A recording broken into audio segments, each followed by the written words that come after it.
Hello guys नमस्ते सम्पूर्णमा फेरि पनि मैले तपाईँहरूको माझमा अर्को भिडियो लिएर आइसकेको छु। तपाईँहरूले थम्बनेल हेरेर थाहा पाइसक्नुभयो होला भिडियो मेरो के हो भनेर। ल स्टार्ट गरौँ है त।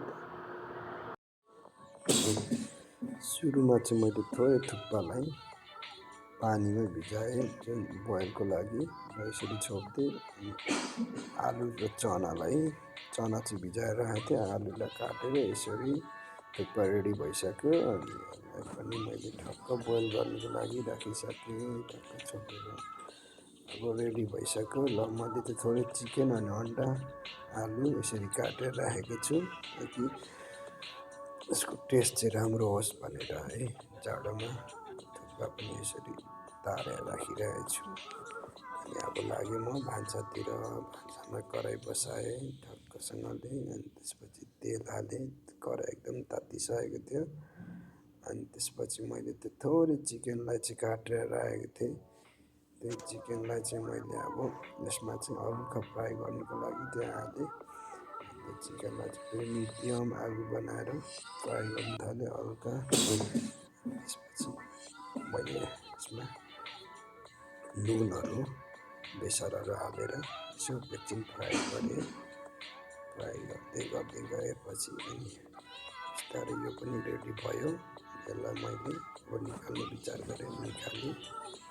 अनि निकालिसकेपछि चाहिँ फेरि यसमा चाहिँ मैले थोरै मेथी हालेँ किनकि मलाई चिसो लागेको थियो। अनि चिसोको लागि चाहिँ मेथीले एकदम राम्रो काम गर्छ अरे। त्यही भएर मैले मेथीलाई हालेर यसो फ्राई गरेँ। मेथीहरू कालो भयो। त्यसपछि प्याज हालेँ। अनि प्याज हालेर प्याजलाई चाहिँ एकछिन भुट्नु थालेँ बिस्तारै।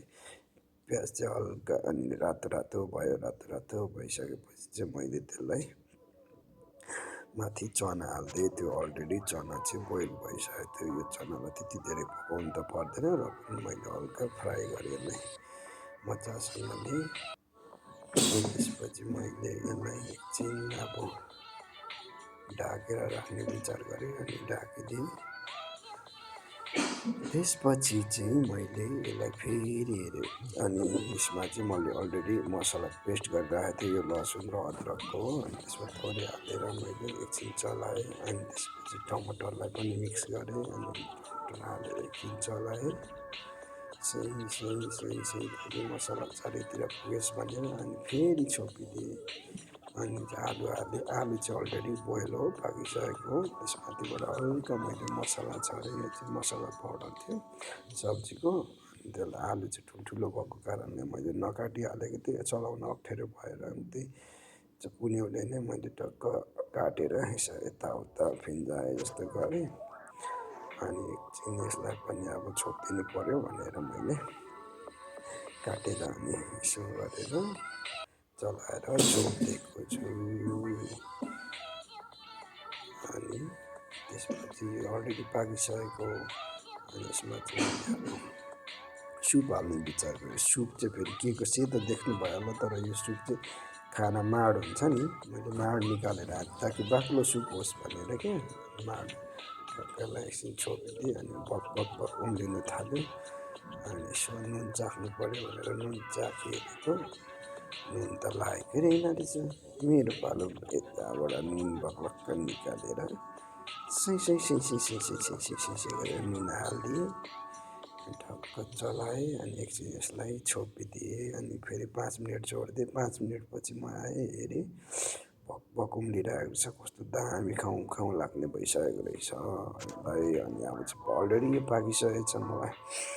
अनि अब यसलाई मैले उतार्ने विचार गरेँ, तर आलु ठुल्ठुलो देखेर आलुलाई चाहिँ यसो निचार मुचुर गर्नु खोजेँ ताकि बाक्लो सुप आओस् भनेर। जाडोमा चाहिँ बाक्लो सुप खानु मजा आउँछ नि त। अनि त्यही भएर बाक्लो सुपको लागि यस्तो गरिदिएँ। अनि यसलाई छोपेँ। अनि ग्यास बन्द गरेँ मैले। यो पनि निकालेँ। अनि यसलाई उतारेर भित्र लगेँ। भित्र लगेर